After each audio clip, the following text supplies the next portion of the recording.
Bonjour à tous, j'espère que vous êtes en pleine forme. Bienvenue sur le 4e épisode de Plus fort à deux. Aujourd'hui, on vous parle de maladies invisibles. Vivre avec une maladie invisible, c'est déjà lourd. Mais ce qui rend souvent l'épreuve insupportable, ce n'est pas seulement le corps qui lâche, mais c'est aussi d'entendre encore et toujours: «T'es sûr que ce n'est pas psychologique? Mais ta cousine a la même chose. Ah, je connais quelqu'un qui a aussi la même chose. Et elle travaille à temps plein, elle pourtant.» Les analyses sont normales, donc c'est que tu n'as rien. Côté médical, des années de consultation, d'examens inutiles, de diagnostics ratés ou minimisés. Du côté de l'entourage, la compréhension, les conseils non sollicités, les jugements, les retraits progressifs des amis ou de la famille. Le couple se retrouve alors seul contre tous. Dans cet épisode, on va mettre les mots sur ce poids extérieur qui vient écraser le couple de l'intérieur. On va voir comment l'entourage et le système médical peuvent aggraver la situation et surtout comment se protéger à deux si vous vivez ou accompagnez une maladie invisible. Restez jusqu'au bout. Vous n'êtes pas seul, on y va ensemble. Quand on est porteur d'une maladie invisible, eh bien, on doit faire face aux problématiques directes de la maladie, donc les douleurs, le mal-être, toutes ces choses qui sont en lien direct. La problématique supplémentaire, c'est que comme elle n'est pas visible comme un plâtre ou quand quelqu'un roule en fauteuil, ce mal-être ou cette douleur-là, les autres ne les perçoivent pas. Et du coup, il y a une part d'invisibilité, une part de non-reconnaissance quelque part des autres, que ce soit du corps médical, parce que c'est vrai que on peut avoir l'air de ne pas être en souffrance à un instant T et encore tout est relatif et pour autant on peut souffrir le martyre à l'intérieur. Pareil avec la famille, il y a en plus le côté affectif qui déjà sur le principe aimerait que son enfant, que son frère, sa sœur ne soit pas en souffrance. Donc il y a déjà cette problématique-là et en plus comme elle n'est pas forcément, visible, eh bien on n'y fait pas forcément attention. Oui, et puis il y a peut-être aussi le fait d'être un peu dans une forme de déni. Quand il y a des proches qui ont du mal à accepter le diagnostic d'une maladie, évidemment, si en plus ça ne se voit pas, ça permet de faire un peu abstraction et c'est un peu pas vu, pas pris, quoi. Ouais, tout le monde aimerait faire comme si de rien n'était, ça se comprend, lorsque effectivement un diagnostic d'une maladie, on va dire, chronique ou à vie arrive, ça implique des changements, sur des fois plein de choses qu'on n'a pas envie de faire, que ce soit le travail, que ce soit la maison, que ce soit, les problématiques de handicap ou autres. Donc le fait qu'elle, ce soit un mal, on va dire, peu visible, eh Oui. bien ça arrange un peu tout le monde et donc ça facilite pas cette reconnaissance-là. Non, pour la personne qui souffre, non, certainement. Alors le but, c'est pas forcément de se victimiser, c'est pas dire, «Bon, je suis malade, regardez-moi» ou voilà, mais le fait d'être traité comme si de rien n'était, il y a ce manque de reconnaissance-là. Et toi, par exemple, si on avait, fonctionné comme si de rien n'était, comment est-ce que tu aurais vécu les choses? Alors fonctionner comme si de rien n'était, ce que ça fait, c'est que la plupart du temps, ça pousse à se dépasser. Par exemple, quand on a un week-end en famille ou une réception, tout le monde attend aussi qu'on se retrouve, qu'on passe un bon moment. Donc déjà, on n'a pas envie d'être la personne qui va un peu, «gâcher» entre guillemets le moment avec sa douleur, avec ses contraintes. Donc on prend déjà sur soi. Ensuite, ça va demander beaucoup d'efforts, beaucoup de pour recevoir et en fait, on va dépasser un peu nos limites qu'on va payer certainement le lendemain sur le lendemain, hein, ce dont on parlait dans la fatigue chronique et après là où j'aurais pu assez mal le vivre, c'est surtout quand ça ne permet pas aux personnes en face de réajuster leurs demandes. Que si la personne est dans le déni, elle va agir comme si moi j'étais, comme avant.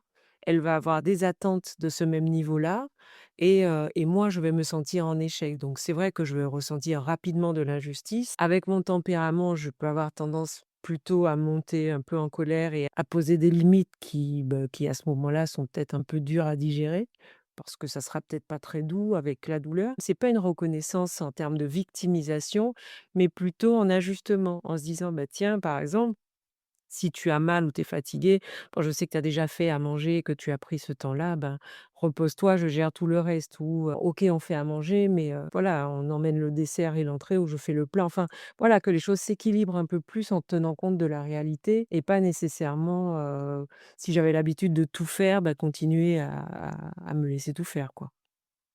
Oui, c'est être capable pour les personnes à côté de s'ajuster en ayant conscience de ce qui se passe réellement. Ouais. Là où on dirait: «Bon, bah, je fais pas un effort particulier», par exemple, tu parlais d'une réception. Là, je vais aller, profiter avec mes amis et puis, je sais que tu gères tout en arrière-plan et du coup, j'ai pas à me soucier de ça.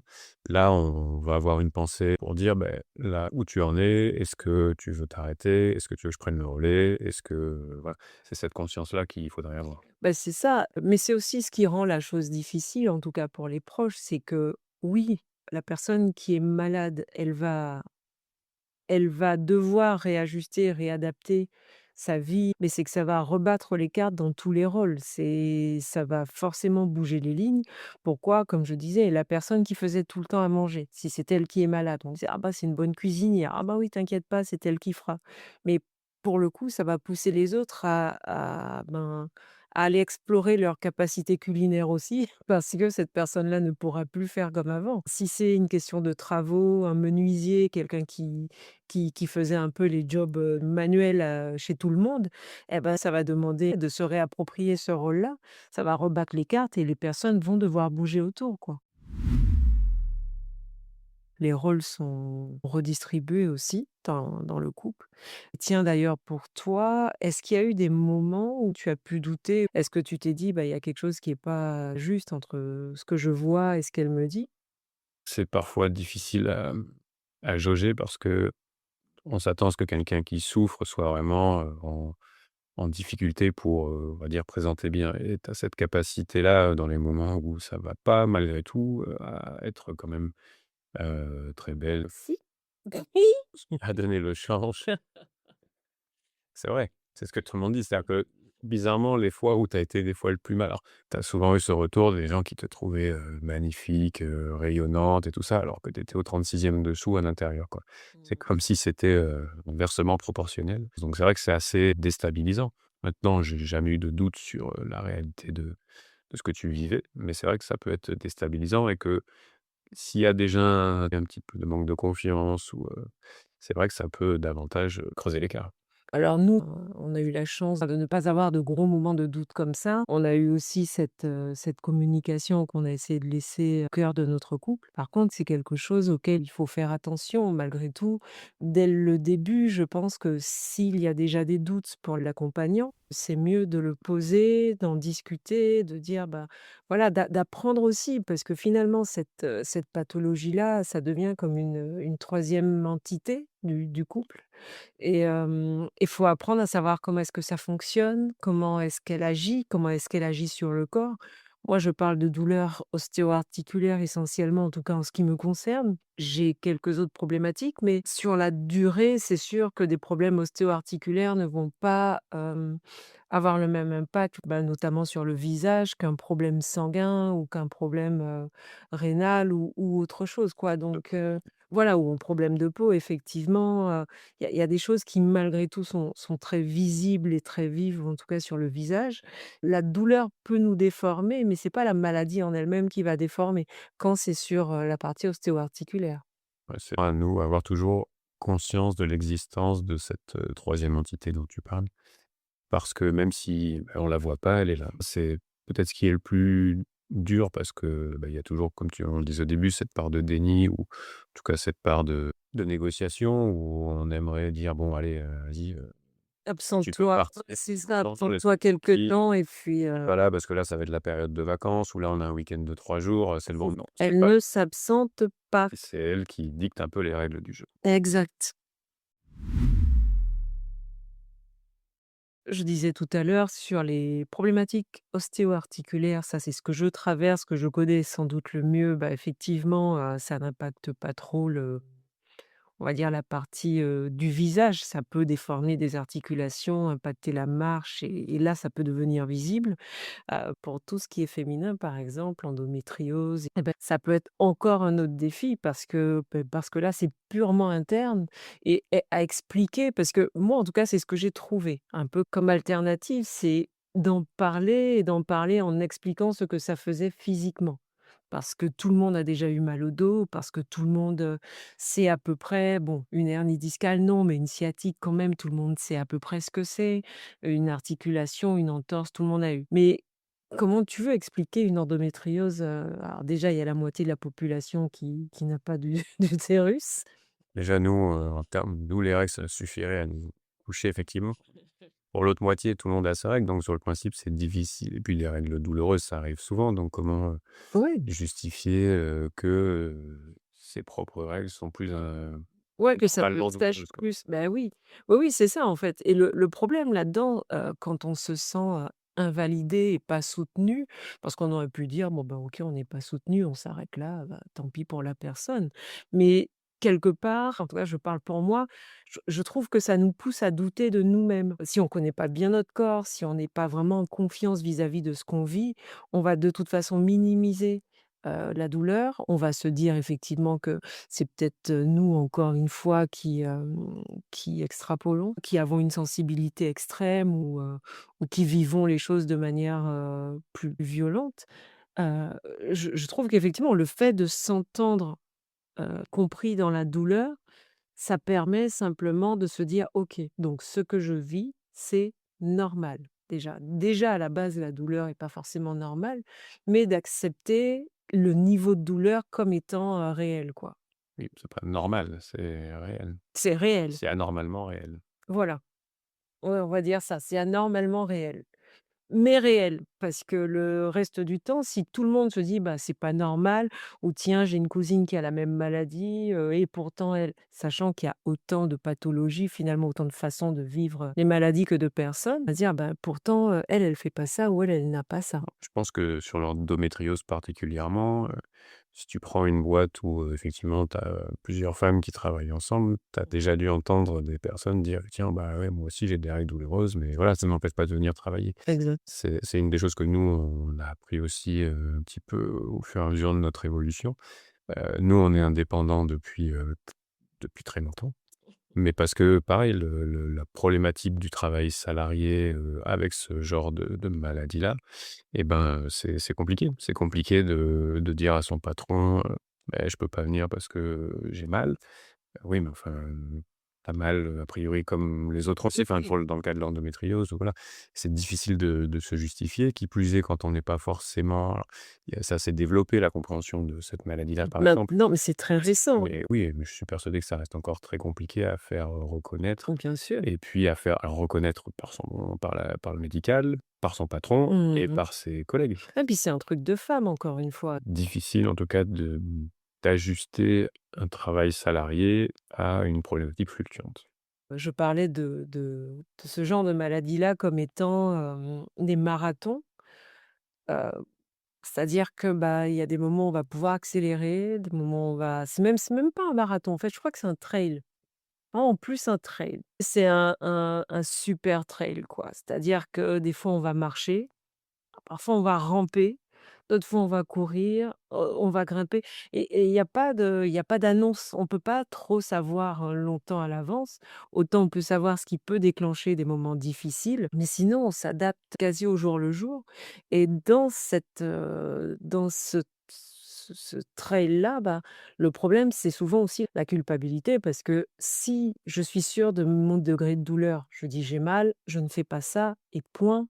Et j'assume et puis la question ne se pose pas. Mais quand je commence à douter, dire: «Ben oui, mais mince, quand moi je suis pas bien, bah, toi tu as plus de boulot», par exemple, parce que tu vas devoir, gérer les filles et puis, je vais essayer d'en faire un petit peu quand même parce que je me sens mal de tout te laisser dessus. Et puis c'est la répétition en fait, parce que c'est vrai qu'être malade à un instant T, bon ça arrive à tout le monde et du coup tout le monde s'adapte et tout ça. Ce qui peut être difficile dans le temps, c'est cette répétition d'adaptation. Parce que, ben, effectivement cette adaptation ne devient plus, exceptionnelle, elle devient, Mmh. normale, Puis il y l'habitude. a pas de ligne de fin, de toute façon. Non? Donc c'est là où effectivement la culpabilité peut davantage encore prendre de place. Bah oui. Le de l'injustice aussi, de l'épuisement pour, on va dire les dents. Quand tu parlais de cette situation sans fin, tu peux avoir une perte d'espoir aussi, te dire: «Mais en fait, ça va être comme ça tout le temps et Ah ça bah, va être» clairement. voilà. Tu vois là, avec ton rhume, parce que tout le monde doit entendre que tu as la vo la gorge prise. Bon, bah, on sait que tu es à l'article de la mort, certes, parce que, bon, ben, tu es un homme, par exemple, mais on sait que dans 2 jours, normalement, tu es debout. Non, Ça je va. suis pas sûr. Je pense vraiment que c'est mon dernier podcast. Quoi, tu reconnais pas ma douleur? Je Si, si, je reconnais. Invalide pas. Non, non, non, je valide ta souffrance. Un nez bouché, c'est très violent. Je suis fort, mais Je sais. J'espère vraiment que tu pourras traverser cette, cette période-là. je vous revois Ouais. pas, je vous remercie de nous avoir écoutés et soutenus. C'est grave. Pour rien, mais écoute, si toi ça te fait rire, j'aurais mis un peu de gaieté dans ta journée. On revient à quelque chose d'un peu plus sérieux. Eh ben tiens, le côté invisible, d'ailleurs. Comment il agit aussi de manière négative sur le milieu libéral? Tu sais, on en avait parlé l'autre fois où je te disais, ben, toi, quand tu arrives chez quelqu'un, une personne qui a une maladie, qui ne se voit pas, même si c'est pour faire, une prise de sang ou, comment tu arrives à percevoir que la personne essaie de faire bonne figure, mais qu'elle ne va pas bien? Ou est-ce que tu le vois ça, toi? Pas systématiquement, je sais que je me suis, entre guillemets «fait avoir», alors parce que déjà je viens pas en me disant: «Je vais trouver quelqu'un de malade». Je vois aussi beaucoup de personnes qui sont en bon état de santé. Je ne vois pas que des personnes malades, hein, un bilan sanguin une fois par an, voilà, bon. Après on sait détecter, sur le bilan, ce qui est, on va dire, de la surveillance normale ou anormale, mais ça devient du jugement un petit peu, on va dire, concret. Sur tout ce qui est, non verbal, voilà, il y a des choses qui vont se voir parce qu'on va repérer un petit mouvement. En tout cas, ce que moi je vois de ton quotidien, sur toutes les douleurs ostéo-articulaires, le fait de faire attention à comment on s'assoit, comment on se lève, toutes ces choses-là. Mmh. Après, il y a des traitements pour lesquels on sait qu'il y a une pathologie, inflammatoire derrière. Donc, là, je suis obligé de m'en rendre compte. Mais il y a des personnes qui m'ont donné l'échange, effectivement, au point de pas forcément me rendre compte de l'intensité que ça pouvait avoir. Je me souviens d'une patiente comme ça à qui on venait faire une prise de sang une fois par mois avant son traitement, et lorsqu'elle prenait son traitement, bah, le jour qui suivait, elle était, vraiment au lit, HS, ouais. Ah ouais, Nous, on la voyait jamais, on la voyait que juste avant. avant OK. et un peu plus tard après. Ce qui fait que le moment de l'après-traitement, on ne le voyait pas et on ne pouvait pas imaginer à quel point elle pouvait être Mmh. dans le dur, et qui plus est, alors je trouve que alors c'était une femme, qui avait une problématique, inflammatoire effectivement articulaire, et qui avait cette même capacité que toi à donner le change et à être, dynamique, le reste du temps, quoi. Bah, c'est ce qui arrive, en tout cas moi je sais que c'est une hantise et puis ça m'est arrivé et puis ça m'arrivera certainement encore chez quand on va chez le médecin, tout simplement. Donc moi j'ai un médecin, qui me connaît bien, donc là-dessus elle me fait confiance et puis il y a pas de problème. Mais en règle générale quand on y va, devoir se rejustifier ou alors devoir faire semblant d'être, enfin arriver volontairement en étant littéralement en friche pour se dire: «Ben, au moins, on va me croire». Alors c'est vrai que le fait d'être, mettons, à 100 ou d'avoir une affection longue durée, ça évite un petit peu. Et justement dans un contexte comme ça, si, alors il y a une première partie où toi tu peux laisser transparaître ce qui est vraiment. Ça Mmh. déjà c'est ce qui est difficile parce qu'il y a une part de toi qui se bat toujours contre le fait de ne pas se laisser aller, Bah oui, de se maintenir et de garder le moral et de montrer que ça va, à la fois parce que tu sais ce que tu veux montrer, à la fois parce que ça te fait du bien de pas être dans ce c'est ça. le fait de devoir laisser transparaître ça face au médecin pour que ça soit reconnu, c'est déjà un effort inverse. Mais si, par exemple, moi, je devais, justement, pour que ça soit validé et reconnu, dire: «Ben, voilà comment ça se passe vraiment, toutes les difficultés que tu peux avoir», tu vois? Dans mes mots, je vais te reconnaître comme un handicap, Comme un poids, bah un oui. poids, alors qu'au quotidien, on fait tout pour que ça n'en soit pas un. Mais pour que ça soit validé, comment est-ce que toi, tu vivrais ça? Je pense que je ne le vivrai pas mal parce que je sais ce que tu penses au fond et qu'effectivement, c'est plutôt moi qui des fois ai des doutes ou qui ai eu l'occasion de te dire: «Bah non, enfin tu peux pas vivre avec quelqu'un comme moi, enfin toi tu m'as jamais montré quoi que ce soit de cet ordre-là». Mais ce qui serait peut-être violent, c'est de l'entendre quand même dans de ta bouche, quoi. Ça devient tout de suite plus réel. On le sait, on le vit au quotidien, mais le fait que tu le verbalises et de t'entendre, ça devient tout de suite plus réel. Alors pas tant comme une critique, mais un état des lieux des fois que j'ai pas envie de voir moi, tu vois? Oui, je Je pense que ça serait le cas parce qu'on fait vraiment cet effort-là toujours de, comme on disait au départ, d'en avoir conscience sans que ça impacte trop. Donc c'est là, mais on fait comme si c'était pas là, tu vois? c'est Comme ça. on est dans un intermédiaire. Et là, le fait de le verbaliser, c'est dire: «Bah, en fait, c'est là et tous les jours qui passent, je vois ça, je vis ça à travers tout Ouais, ça. oui. Écoutez, ça peut être dur pour moi, effectivement. J'ai plus de choses à porter. Je peux être plus fatigué qu'avant. Donc il y a une part, je rajoute à ta culpabilité, alors que tout le reste du temps, même si c'est là, pareil, je j'insiste pas dessus parce que le but est que et de pas te plomber. Ouais, puis c'est quelque part, tu vois, tu parlais de se retourner, des petits gestes dans un lit, par exemple, la façon dont je vais me retourner pour me lever, quand je vais, prendre un appui, ça fait tellement longtemps, finalement, que c'est instauré aussi comme ça. On oublie que ça, c'est un poids, que ça ne se fait pas comme ça ailleurs ou en fait, on oublie parce que ça devient normal aussi pour nous. La plupart des gens ne fonctionnent pas comme ça, que dans les binômes, dans les couples, ce n'est pas nécessairement comme ça. Mais aussi de se rappeler que ce n'est pas parce qu'on fonctionne différemment de la normale que notre couple est handicapé, lui, quoi. C'est pas, ça peut être pesant, par exemple, pour toi en termes de fatigue quand moi je suis en poussée, c'est clair qu'il y a un transfert de charge qui se fait et c'est aussi bon que tu puisses mettre des mots dessus, tu vois? Mais par contre, c'est pas parce que ça se passe comme ça qu'il faut emballer notre couple dans un sac poubelle et dire: «Ah bah non, comme c'est pas normal, c'est pas bon». Bah, c'est ce que tu disais tout à l'heure, on a appris à vivre avec cette troisième entité-là, Ouais. qui fait partie de notre quotidien et de notre manière de fonctionner. Des fois avec des hauts, des bas, ou des fois on accepte plus ou moins. Je reste relativement tolérant, mais peut-être en fin de journée, après, 12 heures de travail, et je peux arriver avec moins de patience, de disponibilité.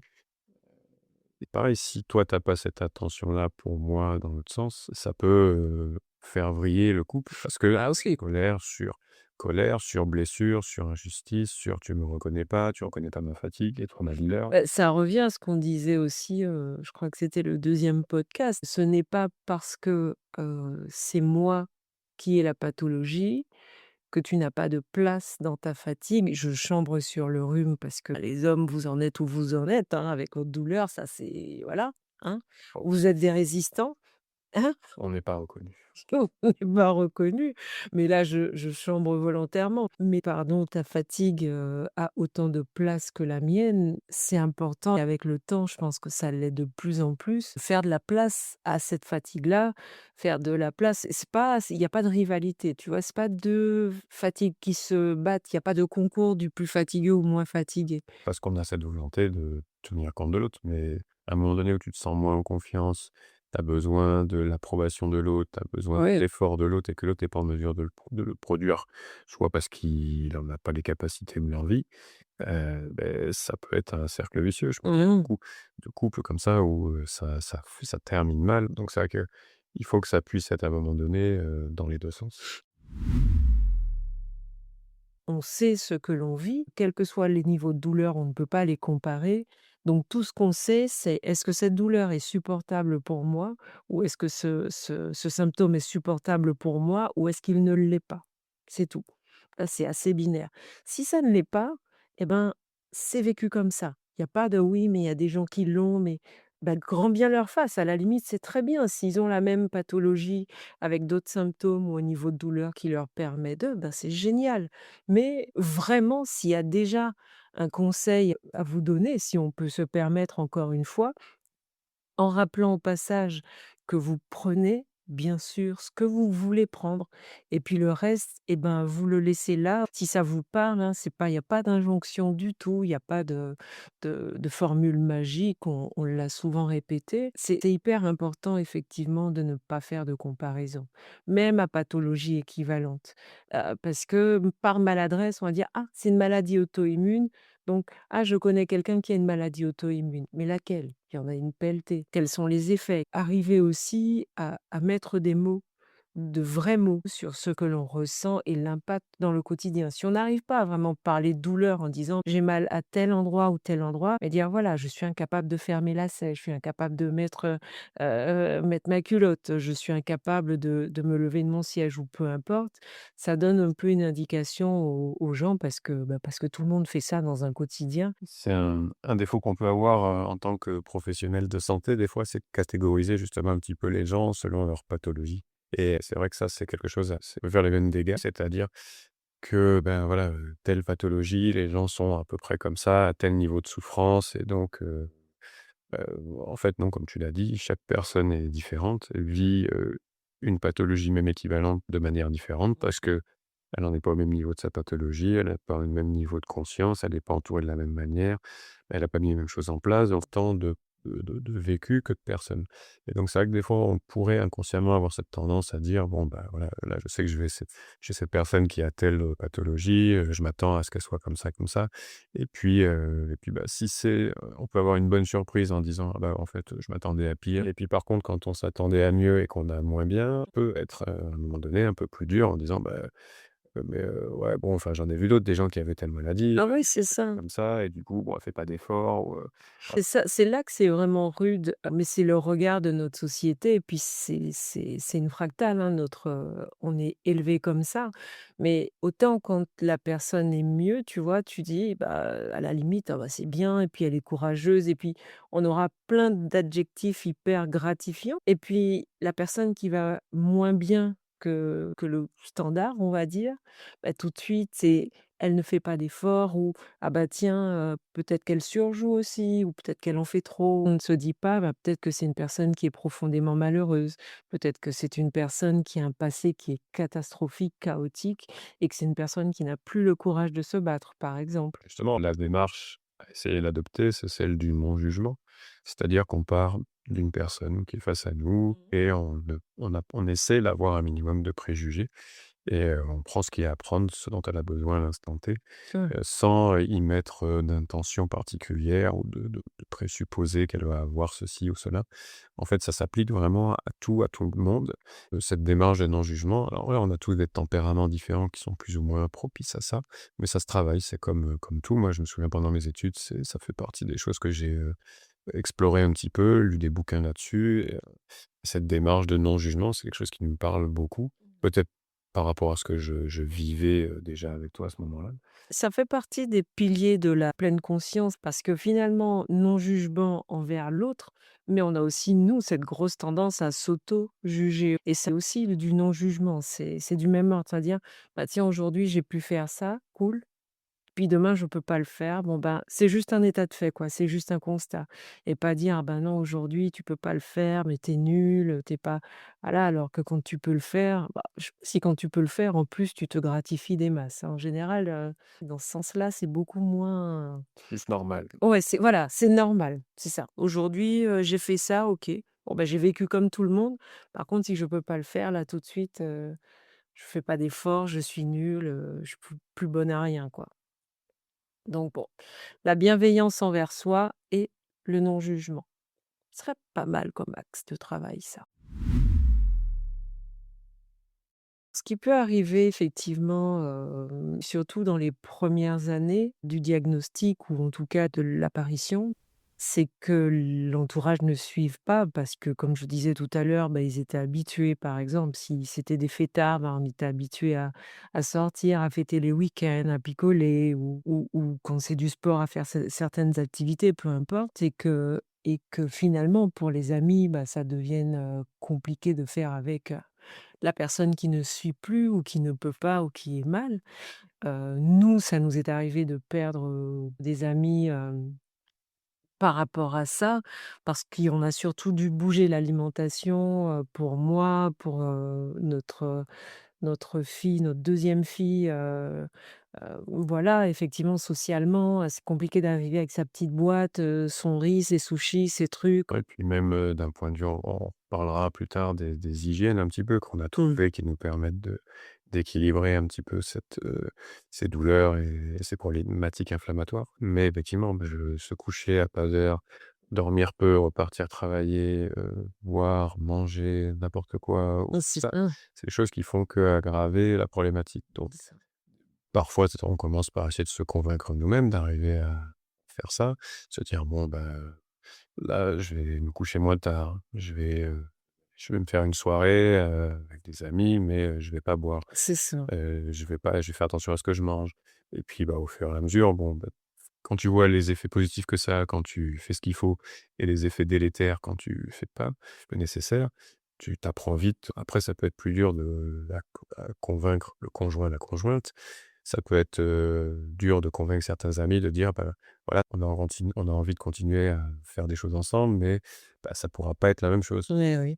Eux n'ont pas forcément le même besoin, ils ont pas forcément envie de vous suivre et peut-être qu'ils savent pas faire autrement et peut-être que vous, à ce moment-là non plus, mais vous allez, apprendre à faire le tri autour de vous pour que vous vous protégiez. Nous, on a préféré, à un moment donné, être moins présent à l'extérieur et plus présent, pour notre couple, que tu aies moins de pareil sur d'autres, voilà, activités. Tu as dû arrêter le sport, ça a été très frustrant, mais en même temps, c'était tellement douloureux que, bon, Oui, c'était c'est comme dans ça, il y a balance. pas le choix. Et c'est toujours cette balance-là qui est intéressante de se dire, déjà, quelle est notre vision de la relation? Parce que c'est pareil, est-ce que, les amis sont des amis proches parce qu'on fait la fête et parce que, on les suit dans le délire? Ou est-ce que nos amis ont envie de nous voir? Dans l'épisode, où on a abordé la fatigue chronique, d'ailleurs, c'est toi qui disais à un moment donné, il suffit pas de se servir dans l'énergie, dans le temps de la personne sans se poser de la question de: «Bah, tiens, quel impact, est-ce que ça a sur elle?» Bah, là, c'est la même chose. Si jamais vous avez des amis, peut-être, qui sont touchés par des maladies, chroniques ou inflammatoires ou peu importe, ou si vous-même vous le vivez, demandez-vous: «Mais quel est l'impact de ce qu'on fait là, une soirée ou un dimanche où on a picolé toute la journée?» Si c'est vraiment des potes, est-ce que j'ai pas envie que ces amis-là soient bien aussi, et m'aident pas forcément que 10-15 jours à s'en remettre, ou des fois, c'est ce qui démarre une poussée parce que l'inflammation est déjà haute et puis ça va mettre le feu. Moi, je trouve ça intéressant de re-questionner la notion d'amitié dans ces cas-là et de se dire que finalement, ben, un ami nous veut du bien, logiquement. Et si ce n'est pas le cas, et ben, ça va re-questionner l'amitié, ça va re-questionner la relation. Alors peut-être que c'est pour un temps, hein, parce que si ça se trouve, la personne va mettre un temps à se réaccorder et puis cette personne reviendra dans vos vies et aura compris cette chose-là. Mais en tout cas, le fait de devoir s'abîmer pour préserver une relation et quelle qu'elle soit, c'est rarement un bon signal. Oui et pareil pour la famille, parce que, là, on parle de lien d'amitié, mais dans les le lien d'amitié, on va dire, il est plus facile peut-être à couper parce qu'il y a pas la même attache. Voilà. Le lien familial, alors en partie oui, après on choisit pareil ou pas de le conserver, de l'alimenter ou pas et pareil avec ce même requestionnement de dire: «Est-ce que la personne de ma famille qui est face à moi, elle me maintient dans quelque chose de éventuellement pathologique ou est-ce que, vraiment elle est prête à faire des efforts pour me permettre de vivre mieux les choses? Ouais. Voilà, à quel point elle fait les choses pour elle ou pour vous? Bon, au-delà des souffrances, Ah ouais, on c'est parlait de des choses. l'alimentation, mais c'est vrai que ce sont des choses qui se questionnent parce que quand on a certaines habitudes, on en a déjà parlé, hein, moi je suis, antillaise, normalement la table elle est quand même fournie avec quasiment tout ce qu'il faut pour foutre le feu au niveau articulaire. Tout, sucré, salé, alcool, plat en sauce, tout. Il y a des codes sociaux dans toutes les familles. À quel point la famille va accepter qu'il y ait un dissident à table sans gluten ou sans alcool ou sans lactose ou sans autre chose, sans fromage à la fin ou peu importe. Alors c'est terrible à dire parce que là, on en rigole comme ça, mais c'est vrai que ce sont ces marqueurs-là. En gros, on est de la même famille, on mange la même chose. C'est très lié à une espèce de cohésion, très lié à une espèce d'appartenance et à l'inverse, ben, si tu manges pas comme nous, bah, tu pas vraiment comme nous, quoi. C'est assez excluant, hein, mine de rien, Faire comme ça. toujours que l'autre nous ressemble, en fait. Il y a une part, inconsciente où, Oui, on veut que l'autre adhère à notre fonctionnement. oui, mais encore plus quand c'est tes enfants. Si sur le réveillon, tu prends pas, ton pain au beurre chocolat, tu vas être le dissident de la famille. Mais c'est tellement bon. Oui, mais oui, mais c'est exactement ça. On va dire: «Mais un petit bout de pain au beurre avec un petit peu de chocolat». Mais ce truc-là met un sou. Nous, chaque année, Emma et moi, donc notre deuxième fille, on va au sacrifice, mais on sait très bien que l'instant d'après, on sera plié en 2. On le sait. Et nous, ça nous arrive maintenant de plus en plus, en tout cas moi, parce que c'est vrai qu'on a pris une habitude alimentaire qui réduit quand même beaucoup les céréales, notamment tout ce qui est à base de blé. Et c'est vrai que là, alors t'as pas encore testé la version sans gluten, je suis pas sûr qu'elle soit faisable et qu'elle soit Mmh.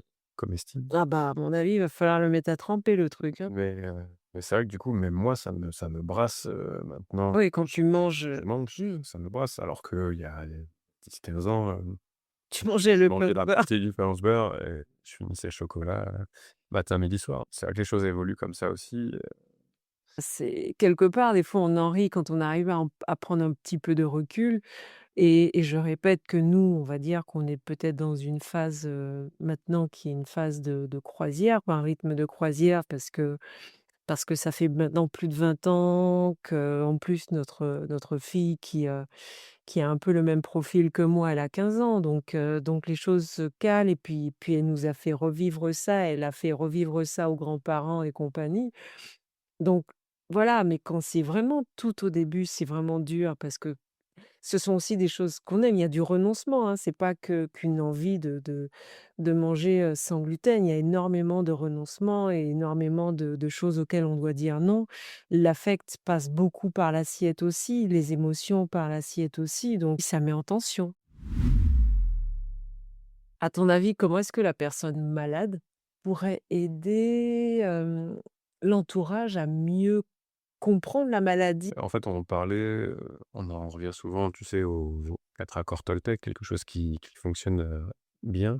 C'est, on demande de ne pas faire de suppositions et donc là, demander à des personnes qui ne vivent pas la même chose de voir quelque chose qui ne se voit pas forcément, c'est attendre d'elles quelque chose de presque impossible. C'est-à-dire que, si on veut que ça soit vu, reconnu, c'est important que ce soit dit. Si ça se voit pas, il faut que ça soit dit. Il Mmh. faut que les gens en fassent.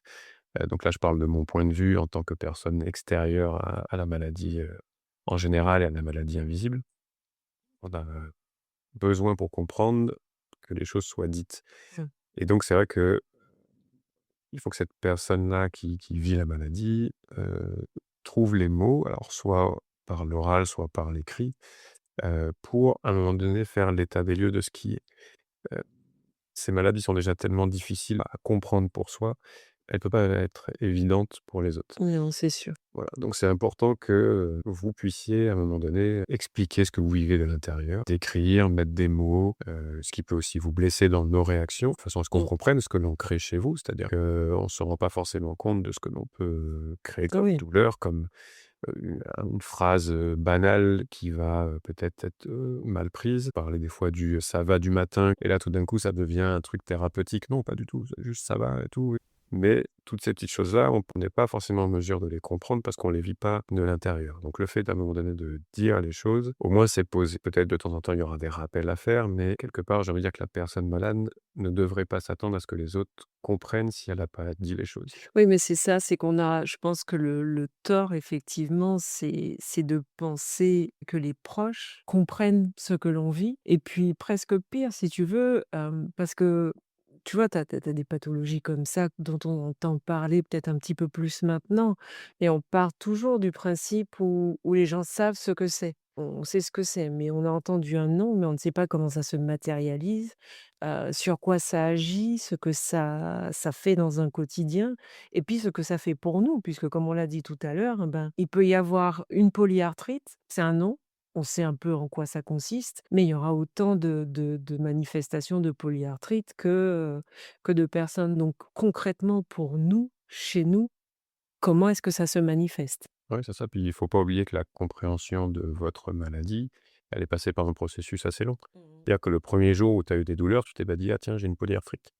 En fait, il s'est passé plusieurs années, il s'est passé plusieurs médecins, plusieurs examens, plusieurs situations, compréhensions qui ont amené à cette compréhension globale.